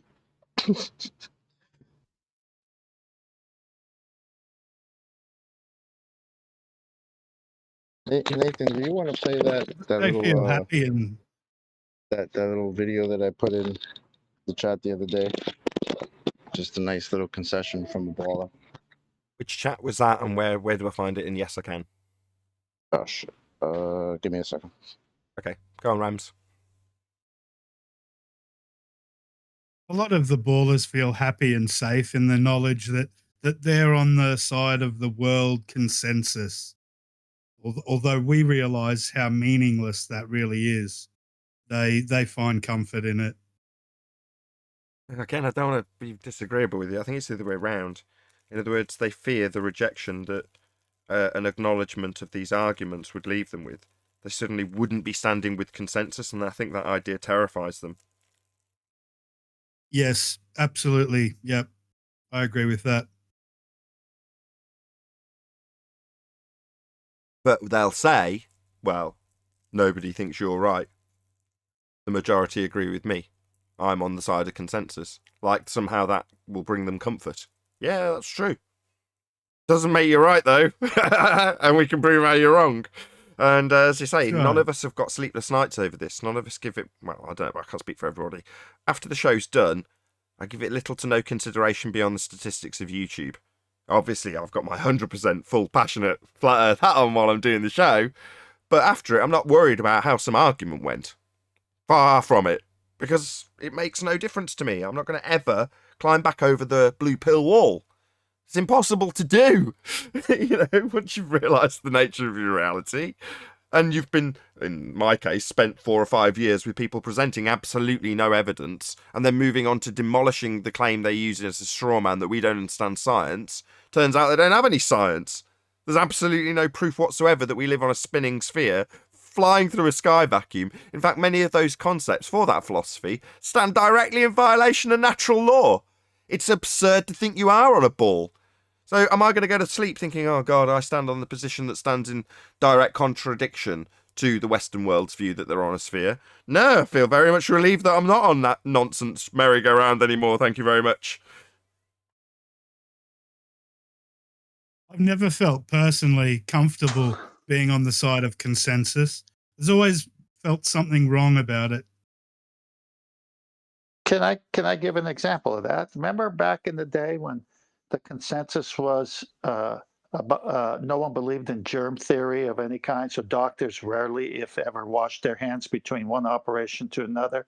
And then someone stood up and said, "Hey, I think we ought to clean the instruments between operations and wash our hands," and he was laughed at. Nathan, I put that video in Ballbusters. Nightingale Yeah. and Pastor. Which video in Master B, did you say? Ballbusters. Ballbusters, okay. Well, it's funny Yeah, I think- actually that the ballers use the same argument when they talk about how stupid the first people that claimed the Earth was a ball were accused of being stupid. So it's a funny one. Yeah, it's a bit ridiculous that they use consensus on flat earthers. Because if we were worried about consensus, we wouldn't be flat earthers. Because consensus is all you'll be getting attacked with. So those who aren't flat earthers or those who won't come out as flat earthers are worried about consensus. We're not. They His they name can't is help Indio, themselves. unorthodox Indio. Oh, that was India? No, we can't tell. Yeah, that was Indio. Dude. Unorthodox Wait, and wait, Indio. Unorthodox and Indio. Yeah. So, how does a boat disappear in 500 feet when the globe model predicts the horizon is 2,600 feet away? So, what's blocking the boat if it's not at the horizon yet? I don't see anything blocking the boat. I see the resolution. I see the camera being unable to resolve the boat. Welcome to Flat Earth. Welcome to Flat Earth, my friend. quick Snacks question. in the Snacks in the back, back. bathrooms to the left, DJ's taking requests, and smoke them if you got them. Welcome, I wish I unorthodox. could, but it doesn't disappear. It just unresolved. You just snatched your own wig off. Unorthodox. Look, this video I just Yeah. The myriad of things that Awesome. can cause stuff to disappear from bottom up in the distance. And when it happens prior to the assertion that there should be a physical geometric sphere edge blocking your view from bottom up, it's asserted by unorthodox, the globe-believing fundamentalist religious zealot, well, that's just angular resolution. It's like, all right. But when it happens in coincidence with your maths that removes all aspects of that optical phenomenon, you're going to say it's Earth curve. Well, yeah, of course. I can beg the question, right? Quick question, No Nathan. coincidence that was the same guy that showed up here and said after the Black Swan. But you forgot about optics, guys. We forgot about our own argument that we pummel yours with for its lack of optics. Yeah, we forgot all about that. Maybe throw optics at us when your maths doesn't include them. Wonderful. Wonderful rebuttal, unorthodox. You're as dumb as Simon Dan. Maybe what next? Tell us that my reference frames are ruined for Coriolis? Clown. Who is it that was trying to ask me something from Discord? Go ahead. Yeah, looming and refraction. Would you agree with me that it doesn't have a limit? Looming? Well, yeah, looming and refraction. I mean, there's a lot of atmosphere and weather conditions, but would you agree with me there is no limit? I don't know. Can I answer that? Oh, free. Go ahead. Thanks. Liu-Ming, would you define it for us, please? Well, I mean, Liu-Ming in particular. when okay, so I'm not arguing the globe at all because on a globe on a fixed horizon, there would be a limit. I've observed there is no limit because, you know, we got like 5 miles away. It used to be 3 miles, boats disappear the curve. They just keep moving the goalpost and keep saying refraction. So there's no limit then. Yeah, but looming, I'm Liu-Ming, saying you if see, you have, they're claiming Liu-Ming a long time, but Liu-Ming is not what they claim. Their claim of Liu-Ming involves a physical geometric horizon. Right. And what I'm saying is looming as in the actual effect of what they're calling Liu-Ming is actually just the sky miraging onto the water, giving the effect of a closer horizon than apparent horizon than is really there, as the actual apparent horizon is actually behind the object. So their version of what they call Liu-Ming, it's kind of standing on your question a little bit, but I just want to be I just want to be precise about it. What they're calling looming doesn't exist. Because Right, not only right. would that What I'm saying, require a physical geometric horizon, but it would also require right. a completely different thing from what they even claim. Sorry. You're a moron, Brian, an absolute moron. You've no idea what Right. you're talking about. When you have a Utter, wait a minute. Either you, Describes Robert. So what is the object definition of Wait a in looming? minute. reference to the horizon, not the horizon itself.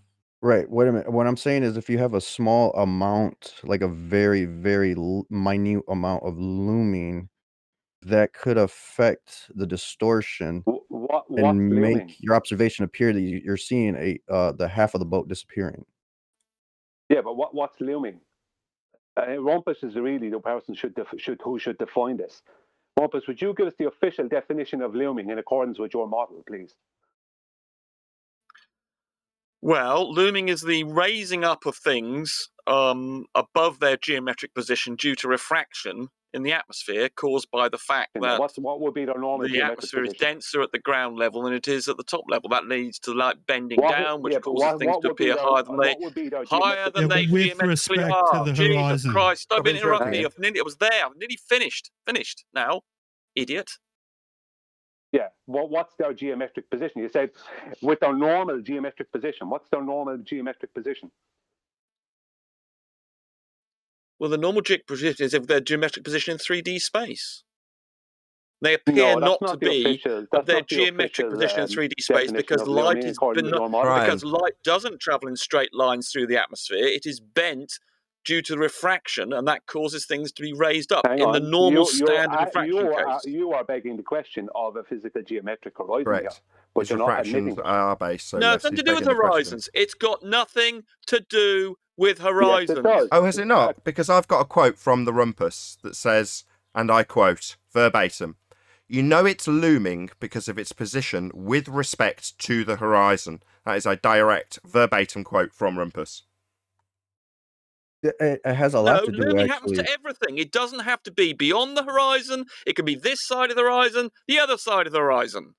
Not according The to bending the of You're light an occurs idiot. through To the Calm horizon. down, everything you guys. look at. Everything Calm you look down. at is raised up slightly due to standard refraction. Obviously, you can have non-standard refraction, which but in involves the a physical standard case, geometric everything horizon. you look at, including the thing Standard 200 refraction yards is away based from off of a where you physical are, geometric outside your horizon, front is it door, not? is raised up by a small amount, and the further the object is away, the Is more it's standard raised up. refraction based off a physical geometric horizon, Ron? Yeah, it is, yeah. R based. It's got Yeah, we've nothing to do debunked with that. horizons. Yeah, we've Nothing to do debunked with that. horizons. Yes, it We've does. debunked that. Yes, the calculation is No, based it off it. doesn't. We've debunked that. Standard. Well, you need to differentiate between standard refraction, which is a form of lower scale looming, and then when you get greater and greater refraction, then you have what Andrew Young would say was looming, and then you can, if it goes even further, then you can have what you regard as extreme looming. Yeah, they're all but based it all on. involves a physical geometric horizon. Yeah, they're all based on R. though. Correct. On a fixed horizon, you will have a Nothing limit. to do with to it. horizon. Yeah, Yes, it does. I've just It's all quoted based you, on- Rumpus. He's a liar. Rumpus is saying this has nothing to do with the horizon. I've got a quote from Rumpus. I'll dig it out. I trimmed it out and played it for an audience a while back. Quote the Rumpus. "You know it's looming because of its position with respect to the horizon." End quote. The Rumpus. Yeah, that's he's because lying right looming now. can occur with respect to the horizon. Yeah, you said you know it's looming because of its position with respect to the horizon. So the horizon can't be looming, and your looming begs the question of an R value that we've debunked with the black swan. Well, the horizon is loomed up. No, you can't loom the horizon with respect to the horizon. That's nonsense, doublespeak. You're saying you know the horizon's looming because of its position with respect to the horizon? No, I was. Well, that's what horizon's looming would be, because according to you, you know something's looming because its position with respect to the horizon. So you're saying you know the horizon's looming because of its position with respect to the horizon? That's nonsense, Rumpus. You're just being silly. Can be loomed up. No, because you know something's looming because of its position with respect to the horizon. End quote, the Rumpus. Well, if you know the horizon's looming, then according to you, you know the horizon's looming because, quote, of its position with respect to the horizon? That makes no sense. Determine looming otherwise. That's a helpful indicator.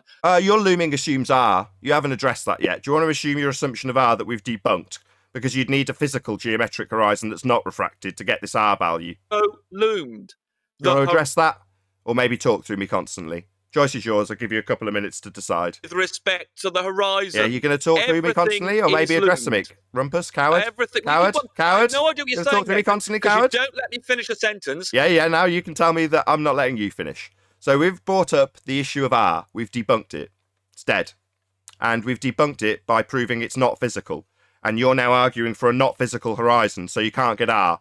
Because if the horizon's not physical, then you can't derive your R-based refraction with it. Coward. Therefore, can be loomed with respect to the... You're just a coward, talking through me constantly, for the audience's benefit. I'm going to give Rumpus 2.5 minutes to listen and address this point that has been raised and put to him. See if he talks through me constantly and maybe claims I'm talking through him. Is loomed. So everything, R's including the horizon, R's is dead. loomed. Okay, Rumpus, we heard you. Everything, including the horizon, We heard you. is loomed. We heard you. Everything, We heard you. including We heard the you. This needs to be a stuck record. is loomed. Stuck record. Everything, including the We horizon, heard you the first is loomed. 45 times. No, please. I don't think you have.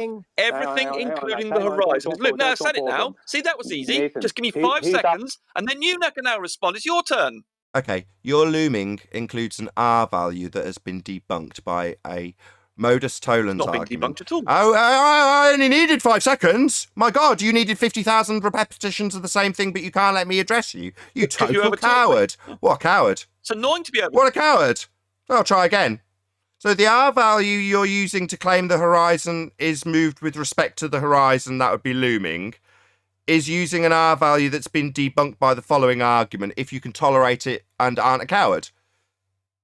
If the Earth is a sphere with a radius of 3959, then every distance to horizon, that would be the physical geometric horizon, can be no more than 1.2. Who's talking Well, through it me? depends on how high you are. Depends It seems that Rumpus is an abject coward. He can't tolerate this debunking of his globe model. He's got to talk through me after objecting whilst repeating the same statement that's also been debunked about 50 times. What a coward.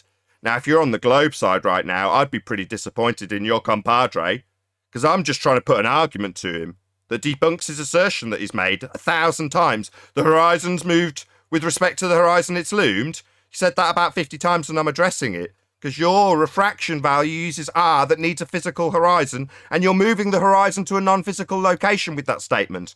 That's a paradox, my friend. Maybe talk through me non-stop rather than actually addressing it, because you know you've lost. The globe's dead. We've debunked R, and your looming needs R. all the time. It's dependent on the observer's height. Yeah, that's based on an R value we've He's debunked. making a massive mistake, Nathan. The horizon was such and such far away, but you didn't. Hold on, Brian. Hold on, Brian. Brian, you're making matters worse. It's dependent on the height. Yeah, you're making matters worse, Brian. Well. Brian. Oh, it's dependent on the height of the observer, and you didn't mention that. Sorry, the dependent on height observer values based on an R that's been debunked. That you won't listen to the argument that I'm trying to put forward. How? And you're now interrupting Okay, it how again. did Let's you see if you can tolerate modus tollens that he's scared of. So, if the Earth is a sphere, then every distance to horizon, that would be a physical, geometric sphere edge horizon, formerly known as Earth curve, can be no more than 1.2 times the square root of the observer's height in feet. That would be the observer's height in feet, Rumpus. Sorry, did you say I ignored that? It's a shame you can't listen and are scared of this argument. Anyway, you say that. Anyway, you're scared of this argument. We know. No, not at all. I love it. Every distance to horizon can be no more than 1.2 times the square root of the observer's height in feet if we have a physical geometric sphere edge for a horizon.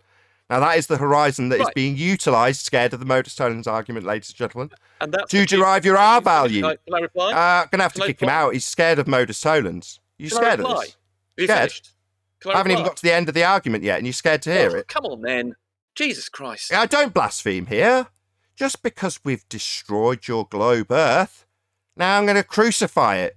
I'm going to nail that geometric R value that you're using to refract the horizon with respect to the horizon. I'm going to nail that to a cross, and we're all going to watch it die. Now, you don't have to listen to that, but I will say my argument that debunks this assumed R value used to move the horizon. Well, hold on. If you're using R to move the horizon, how are you getting the R? Because that's derived from a physical geometric sphere edge horizon. Right. Finished. Have you finished? Can I speak now? I asked a question. Are you going to answer it? Oh, my God.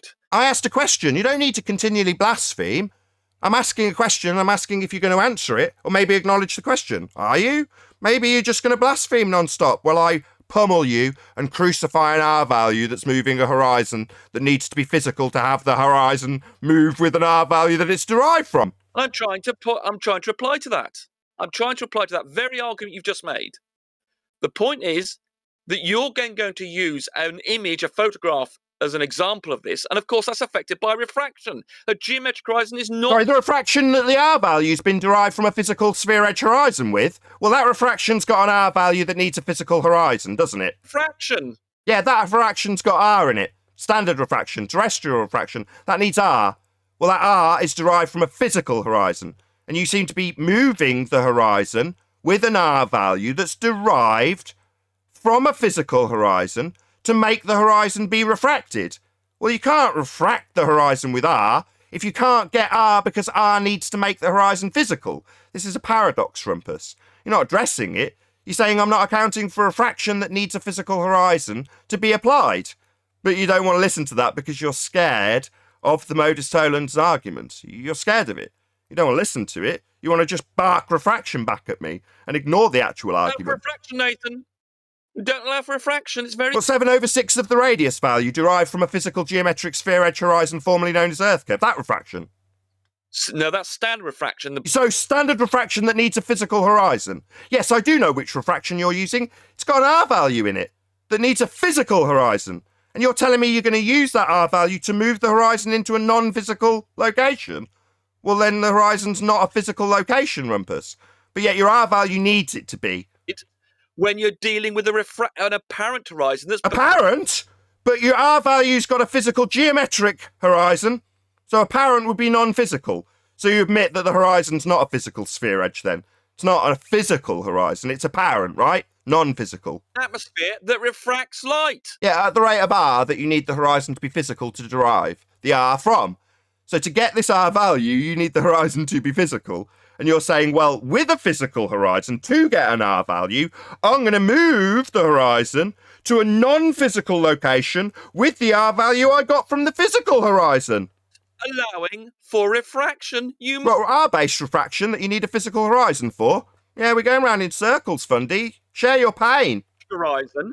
But we've got an apparent horizon that's... Oh, so we've got two horizons, apparent and geometric. The one we see... where the sky meets the sea is the apparent horizon. That's determined by refraction. And is that physical? Quoted, doesn't allow for refraction. And does that horizon that we see consist of a physical geometric sphere edge? It's a relocated sphere edge, but it's... So it's not physical then? It's in a different position, non-physical. So it's not geometric then? Physical. So it's not geometric. Just let's get clarity. It's another position on so not geometric. It's not at the geometric horizon. So it's not a geometric horizon. Well, then you can't draw a tangent to it to get the R value. Geometric horizon? No, we don't have one. You've just told us we don't have a geometric horizon. The one we see isn't that. Correct. So therefore, Al-Biruni couldn't measure a tangent point to a physical geometric sphere edge horizon. Earth as a sphere is therefore debunked, because your model asserts that we have a physical geometric sphere edge horizon to block boats and buildings with its physicality. And Al-Biruni derived the R value you're using to move the horizon into a non-physical apparent location. Well, if it's a non-physical location, then it's not Earth curve, because it's not geometric. He reduced the error between the geometric and the apparent horizon by... What geometric horizon? We don't have one of those. Or looking down... What geometric horizon? We don't have one. And didn't... What geometric horizon? We don't have one. Water level. What geometric horizon? We don't have one. You've just told us that. Maybe ignore me. What are you saying? Were you not allowing me to... Would you? What? Al-Biruni... What geometric horizon? We don't have one. You've just told us. The apparent horizon isn't geometric. That's what you've just told us. So what geometric horizon, coward? The error between the geometric horizon... What geometric horizon? You've just told us we don't have one. Well, it's there mathematically, and it's... Oh, so it's not real? It's just mathematical? It becomes... Not real, not physical, not actual. So we don't have an actual Earth curve edge. It's just maths. It becomes close to the apparent horizon. If Well, that's not geometric. I don't care how close your maths comes. That's not real. it becomes close to the apparent horizon if you get up. What does? The geometric horizon we don't have? Correct. We don't have that. So I don't care how close it comes. We don't have one. You've just told us we don't have a geometric horizon. Well, the geometric horizon Rumpus tells us we don't have is marked with an X, labelled horizon in his geometric earth curve maths. It's physical and claimed to be physically blocking things. He also tells us how much it's physically blocking things with a feet and inches value. But he's also now arguing for it being non-physical, non-geometric, not capable of being measured by Al-Biruni, because he needs a tangent line, non-bent, non-refracted, especially not refracted with an R value that used a physical location with a tangent point to get it. So the globe's dead. Earth is obviously and observably flat, and you don't have a geometric, physical sphere edge for a horizon. It is. It's close to the apparent horizon. If we don't see one close to it, you've just told me it only exists in maths. It's close to the apparent horizon. It only exists in maths. We don't have it close to it. We can't see it. It's not within a few inches. It's not even there. How can it be close to it? It's not in close proximity. It only exists in maths. That would be your Earth curve edge horizon. Only exists in maths. And it's as close to the apparent horizon as you need it to be. Within 5. Close to it? Give it me within inches. No, it depends. That depends on your height. No. Close to it, you can't have a physical geometric sphere edge that only exists in maths being close to, within close proximity to, something that actually is seen and is non-physical. That's our horizon. Because your geometric horizon only exists in maths. Horizon. And if you go up nice and high, it's very close to the apparent horizon. How close? Give it to me within feet. It's within 5%. 5%? You're saying within 5% of something we see is something that we don't see. Well, you don't see it as a horizon. It's there. What don't we see? Earth curve, edge, horizon, physical, geometric. We don't see that. But people. Sorry, you're saying we don't see geometric sphere, edge, horizon? The sea. Sorry, I'm trying to get clarity on what we don't see. Or I'll just give it as you constantly interrupt me. So we don't see a physical geometric sphere edge. Where the sky meets the sea, we call that... Yeah, that's a horizon, and it's apparent. It's not physical or geometric, according to you. Very close to the geometric horizon. Which only exists in the maths, so it's not close to it. You can't give it me within feet and inches because we've only got one horizon, and your geometric Earth curve horizon only exists in maths. And it's very close to the apparent horizon. How close in feet and inches when we've only got one horizon? Within 5%. Within 5%? So you're saying we can see a geometric horizon within 5% of the one we do see? Well, when you say see the geometric horizon, it doesn't... I mean, do we see Earth curve? The apparent horizon is caused by Earth curve. Caused by? So the apparent horizon is caused by a physical horizon that we don't see? Correct. Well, if we don't see it, how did Al-Biruni measure it? You do see it. You do see it. You do. Sorry, now we do see it. So where do we see the geometric horizon then? The geometric horizon is closer to you than the apparent horizon. And we can see it because it's within 5% of something, even though we can't actually see it.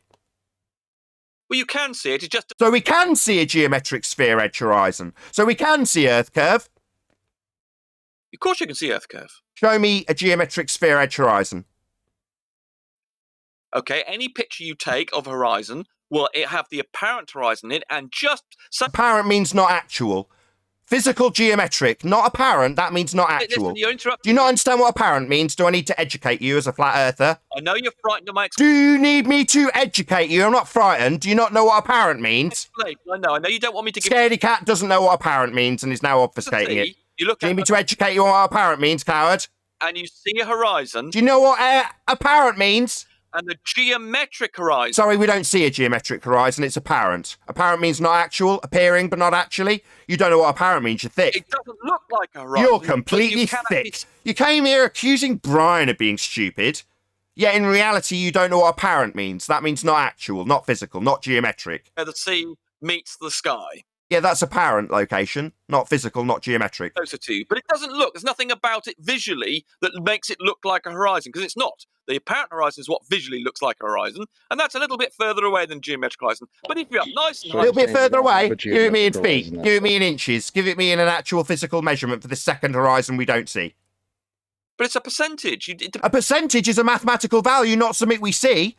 Geometric is Earth curve physical horizon. Where do we see it?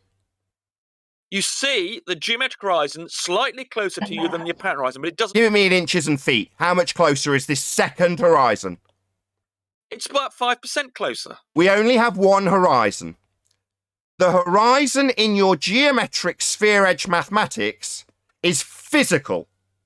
The horizon we actually see is apparent. That's not physical. Now you're saying the physical horizon can be seen within 5% of the apparent horizon. Well, I've got a horizon on screen for my audience now. Show me where, within 5% of this horizon, we can see a physical second horizon. Listed to you. Do you remember all the horizons that QE listed to you from the... I've only got one on screen, and you're telling me there's a second non-visible, only existing in maths, geometric, physical, sphere edge horizon that's within 5% of the one on screen. Where is it? Okay, hold on. Where's it on screen? Hold on, let me get the... I've lost... There's only one horizon. There's not a second geometric one, you clown. Let me go and find Do you think when you look for it, you're going to see a second horizon that's geometric within 5%? Feel what you're seeing. Are you thick? The globe-believing moron thinks we've got two horizons. We need to go and have a look. What for the second one that we can't see? We haven't got a geometric sphere edge for a horizon. The only horizon we see, and Rumpus has admitted it on this live stream, is apparent. Now, apparent means appearing, but not actual. And they're geometric, physical, sphere edge horizon, which Rumpus says only exists in the maths, according to him, is within 5% of the horizon we see. Now, at that point, Rumpus believes we have two horizons. Tell me what photograph you're referring me to? The one that's on screen for over 100 people, 136 people can see that there's only one horizon, and the horizon in their Earth curve maths is physical and geometric. But Rumpus makes it plain that doesn't exist in reality, we don't see it. He also says we can see it within 5% of the one that's not actual, apparent, where the sky appears to meet the ground. Apparently, there's also a second one within 5% of that. Casting this image from space, are we, of the horizon? Space is fake. That would be an area that gas would fill. Anyway, there's not two horizons. There is no geometric horizon within 5% of the one we see. Two visual ones, Nathan. There's not two visual ones. This is what you don't... So there isn't a geometric physical Earth curve edge horizon then? We can't see that? There's the visual one, which we call the apparent horizon. And that's not geometric. So we do not see a geometric horizon. There's only one. The one we see isn't a physical geometric sphere edge. We can't see that. But to understand what I'm saying... Oh, I don't understand. Yeah, you told me that there was a second geometric sphere edge that mathematically, only mathematically, comes within 5% of the one we see. And when I ask you to show it me, you make it explicitly clear. We don't see a physical geometric sphere edge Earth curve horizon. That's only within 5% on paper in maths. But we don't see it.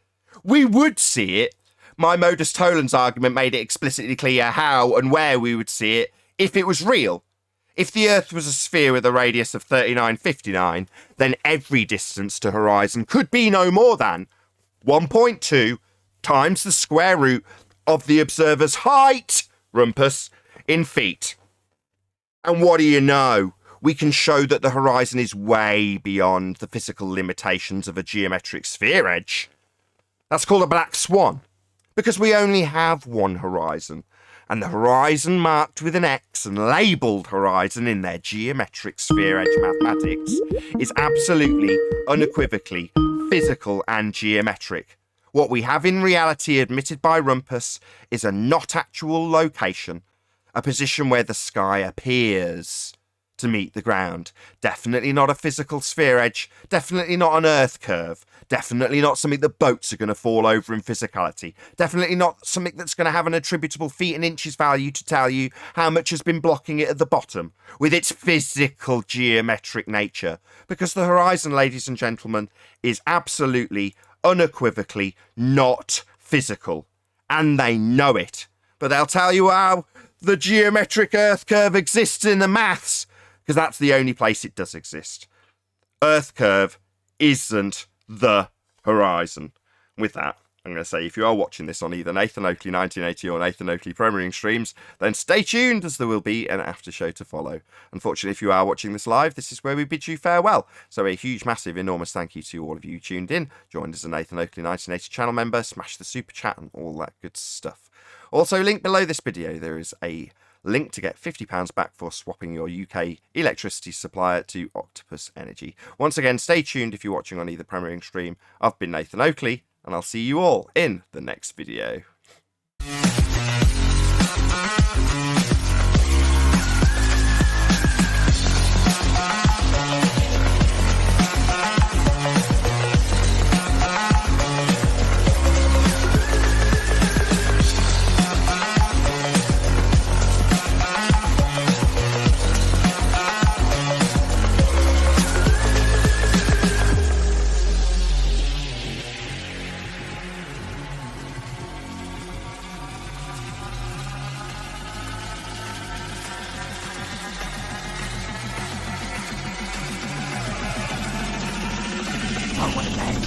What a lovely day!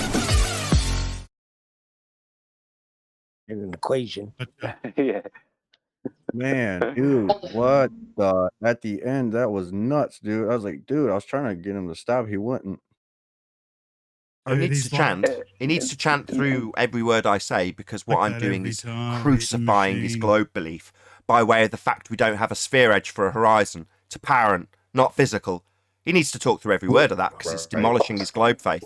Yeah, that was brilliant. Right. That's. Yeah, I had to mute him, dude, at the end, dude. I was like, nope. Yeah, he's going to chant through every word of that. It's just audio chaos. Yeah, cause audio chaos when Modus Tollens and the Black Swan comes up. Yeah, that's all they've got. Make sure the audience doesn't hear how the Earth hasn't got a sphere edge. Dude, he wouldn't even let you answer. Yeah, the audience got to hear it. They got to hear him say said the it same enough thing times. over and over and over and over and over. The horizon's refracted. The horizon's refracted. The horizon's refracted. Yeah, really? What, with an R value that's debunked with a black swan? If you move the horizon from a physical location, as asserted in your maths, then how are you getting the R value to move it with the R value? You're saying the position isn't physical? Well, you couldn't get the R value to move it then. Further to that, he's on record saying, we know it's looming because of its position with respect to the horizon. Why? Well, because their horizon at the time was being asserted to block things with a feet and inches value, and its very physical nature in geometry. But when we demonstrate that they haven't got a physical geometric sphere edge, it's beyond the capabilities of a sphere, well, then we don't have it, it's refracted, and the value I'll use to move it is the value we got from the sphere edge. Yeah. I like how he even said that it's calculated. Yeah. I like how he avoided what I was stating too, though. He just moved the goalpost to a totally it was amazing. Nathan, I'm sorry for stepping in on it in the middle of it. I wouldn't normally do that. I normally keep quiet. That's all good. But what he had done, I understand it is really annoying when you're trying to debate with someone and someone else is coming in at the side. The only reason I did that, I was trying to do it before I got into the depth of the debate with you and Rumpus, was that he was trying to claim just before that point, when he first started arguing about looming, he was trying to claim looming is possible to calculate. It's possible to calculate looming without an R value. So who cares? Let them to flat out. Do you know what I mean? Because without the R value, then looming means nothing as far as the globe goes. You know, because he doesn't have an R value, so he doesn't have a geometrical horizon, doesn't have anything. So I wanted to put that to him, because all he can say is, no, it does involve an R value. Then where's your R value? Nothing. You know what I mean? He was trying to hold two positions at one time. Of course. Well, it's a refractive effect. Well, what's the refractive effect? Well, terrestrial refraction. He made it explicitly clear. Well, terrestrial refraction is based on a physical geometric sphere edge horizon. That's R. That's what the R value is. Well, you're going to take that R value and the position, the tangent point, that horizon and its physical nature, and move it to a non-physical location with the value derived from the physical location. So where'd you get the physical location then? It's non-physical. Well, where did you get your R value from? You couldn't measure it if the horizon's not physical. And the horizon isn't physical. That's what this all boils down to. Their argument starts and ends at the horizon. A physical horizon. A horizon they've got boats falling over. Isn't that sounding familiar to any flatties out there that are laughed at and mocked for having boats falling over a pizza pie? Well, no, that's because they've got boats falling over a physical horizon when the horizon we experience in reality most definitely is not physical. Right. That's why I was asking you that question, Nathan. Brainstorming a little bit, I guess. A limit. There is no limit. There should be a limit of amount you can see on a fixed horizon. Yeah, that's modus tollens. Every distance to horizon can be no more than 1.2 times the square root of the observer's height in feet. That's the physical limitation that an edge that's blocking stuff, exactly as they assert it does, would give you. And they calculate how much that physical obstruction is going to block stuff and tell us it's blocking things until it's beyond its physical limitations, and then it's going to be moved with the R value that was used prior to move the targets with respect to the horizon. That's a physical edge blocking them. And when it's blocked a bit more or a bit less than we would hope, then we'll move things with R with respect to the horizon. What's that? The horizon itself is now in a non-capable of physical sphere edge possibility position. Or we'll move that then with the same R that we got from the horizon being physical in the first place and our claim that it's physically blocking stuff. Well, some days it doesn't need to be physically blocking stuff at a sphere edge. Some days it can be moved with the sphere edge measurement into a different position. Like, that's absurd. Yeah. It definitely is. They just keep moving the goalpost, dude. That's all they keep doing. So basically, the 11th century, Al-Biruni saw something, and in the 21st century, we could only say, as Rumpus said, well, it's within 5%, but we can't see what Al-Biruni saw. That see what claim, Al-Biruni though, saw. that 5% claim, I've heard him making that before. How can his geometric horizon be within 5% of the apparent horizon? But the apparent horizon is never in a fixed location. He even stated himself it changes with the weather. It isn't a fixed location. If you're at a particular height, it's in a fixed location, you moron. Is the geometric horizon within 5% of the Black Swan photograph horizon, apparent horizon? No, because of refraction. Oh, so it's not within 5%. So even that claim which you made is absolute bollocks. And we can demonstrate it as bollocks with one picture. So it's not within 5%. No, it's not within 5%, Rumpus. Even if it was, you couldn't show it. It wasn't on screen. You can't see a geometric horizon. It's not within 5% of anything, you clown. Right, listen. Nah, you listen to me. We've only got one horizon. And the horizon in your Earth curve maths is physical and geometric. You used to tell us how much its physicality blocks stuff. Do you think I'm claiming? Do you think my nuts taste salty? They do to most of the fundies that come here. Because we only have one horizon and yours is geometric. Do you think I'm claiming there are... I think you're stupid. I think you think we've got two horizons. I'm claiming there are two visual horizons. Yeah, you've got a geometric sphere edge that you used to claim blocks stuff. Let's try it again. Do you think I'm claiming there are... Yeah, I heard you and now I'm answering. Maybe you need to say it 5 more times to cowardly ignore every word I respond to you with. Yeah, you do believe there's two horizons. One of them's marked with an X and labelled horizon in your geometric Earth curve maths, and you think it comes within 5% of the one we see. So yeah, you definitely think we've got two horizons. There's one that's visual, it's apparent. The other one's geometric Earth curve, and we don't see that. Now speak, Rumpus. Jeez, dude. Right, so you don't think I'm claiming there are two visual horizons? You've got one marked with an X labelled horizon that you used to tell us got in the way of stuff. And you gave us a feet and inches value for how much it's physically blocking things. That would be a physical horizon, geometric. And you've also got one you told us today. Nathan, oh, coward! Coward bitch! Yeah, they are salty, aren't they, Rumpus? Nathan, I told Proper you that salty. That's right, yeah, salty. Yeah, we have definitely got you asserting that we've got a physical horizon that blocks stuff.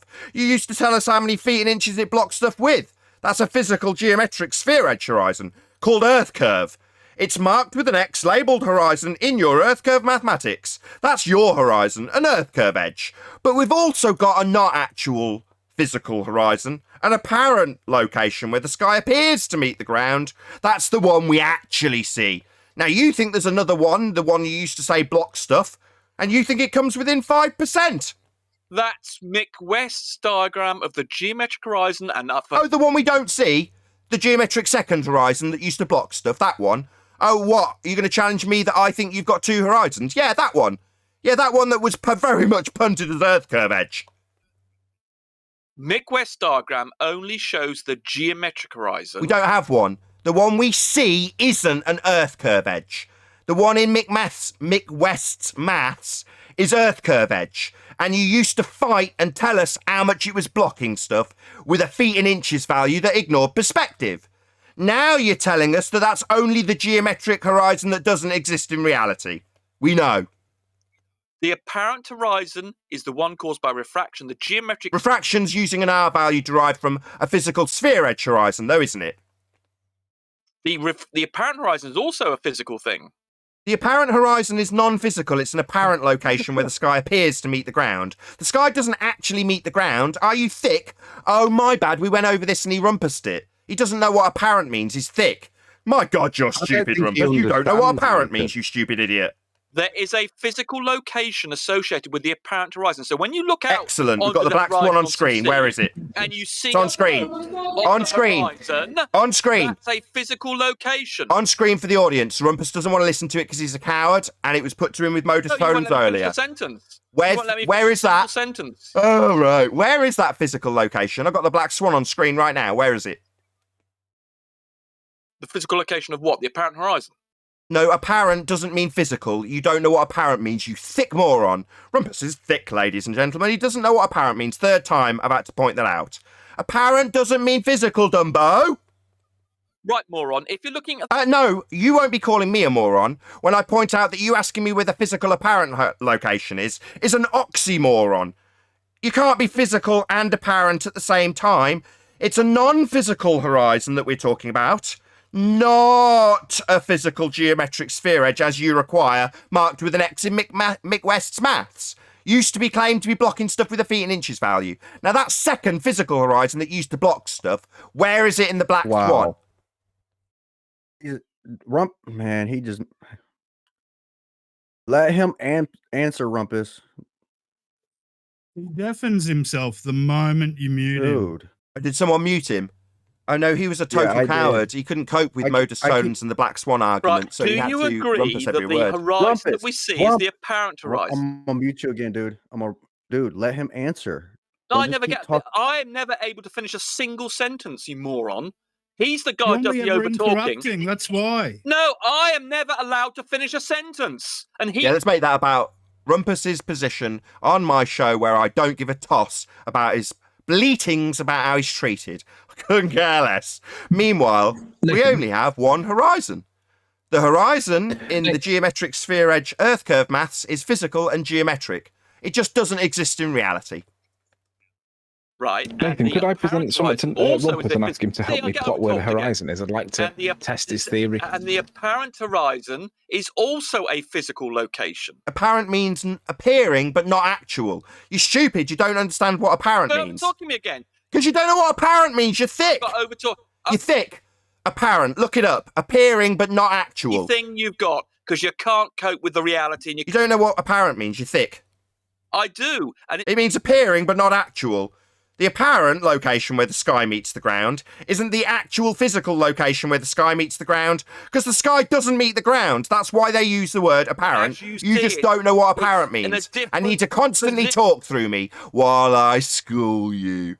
Because you're thick. You don't know what apparent means. You think apparent means physical. You're thick. Why don't you take it in turns? Nathan, and then people... Wait, you suck my balls. On the screen, please. You suck on my chocolate salty balls while I tell you that you don't know what apparent means. I know what apparent means. It doesn't mean physical.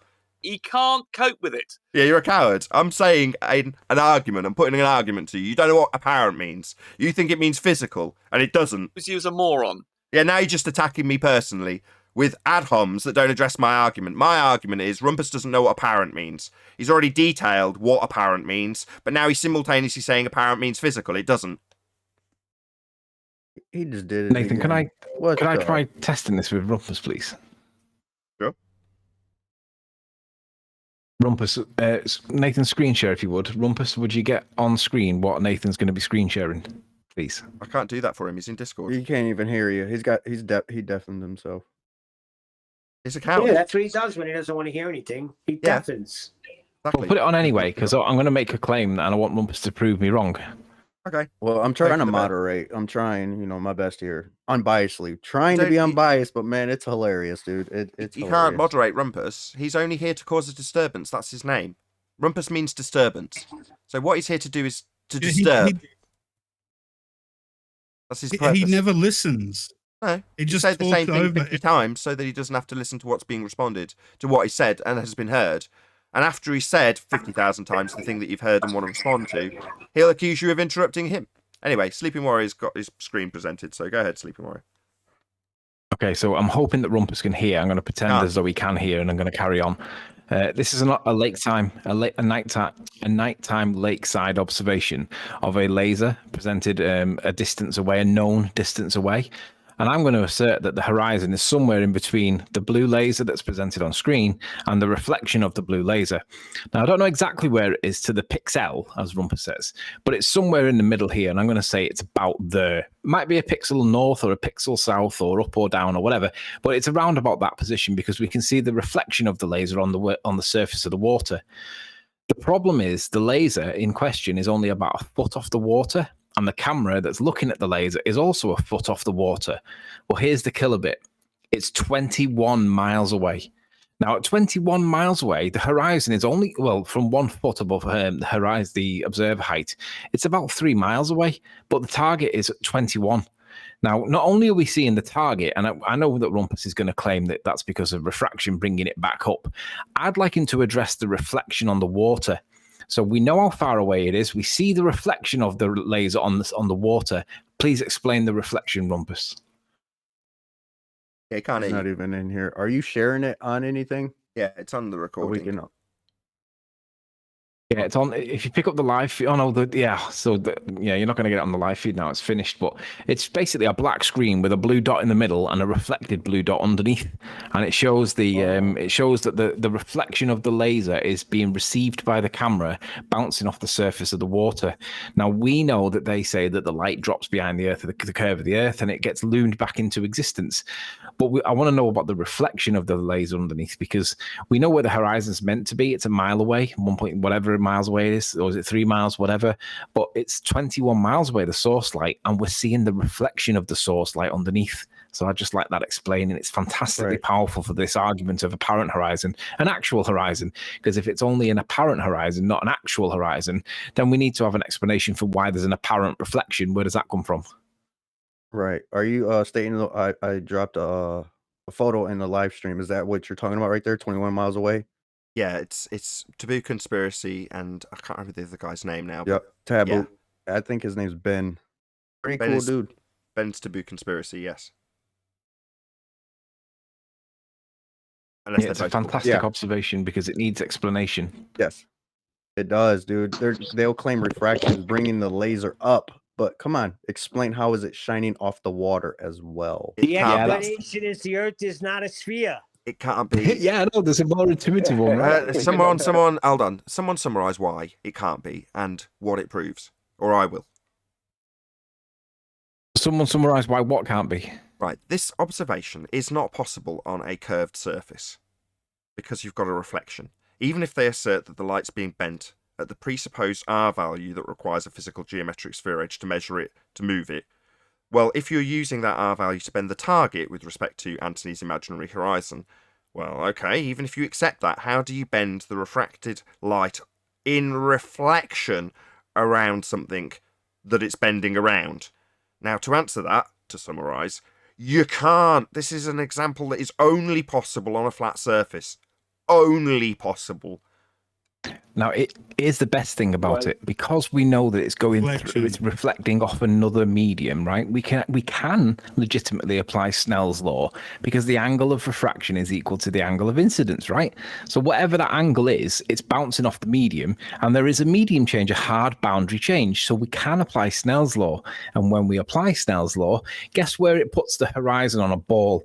The horizon's meant to be a mile or two from the camera, but where's it picking that light up? How's that going to do? Because when it's bouncing off the other side of the sphere behind the ball, it's going to have to make about 6 bounces to stay in that position, because you've got to account for where the horizon's meant to be, the geographic horizon, and it's so close to us that how are they going to get that light to bend around the sphere, bounce off the surface, and then back into the eye without drawing like zigzag, like W's for the pathway?